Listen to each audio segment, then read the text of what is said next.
बीबी आयशा रज़ी अल्लाह तआला फरमातियां ने अल्लाह दे नबी घर दे अंदर आए ते मैं वेखिया नबी पाक जरा खुश मिजाज ने अज आप दे चेहरे ते रौनकां सन ते मैं क्या अल्लाह दे नबी मैनू कोई दुआ ही दे छड्डो ना दुआ ही कर दियो मेरे बारे। ते आका फरमाते ने आयशा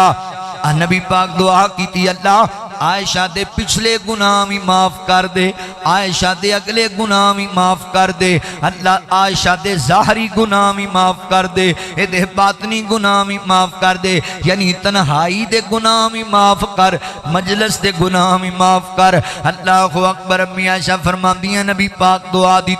ते मैं एडी खुश हो गई, एडी चेहरे ते रौनक आई दुआ सुन के, खुशी अंदर मैं नबी पाक दी गोद दे अंदर लेट गई ते अल्लाह दे नबी फरमाते ने आयशा क्या मेरी दुआ तेनू एडी प्यारी लगी है? ते आका अम्मी आयशा फरमाती हैं सोहणियो तुहाडी दुआ ही एडी प्यारी मैनू क्यों ना चंगी लगे।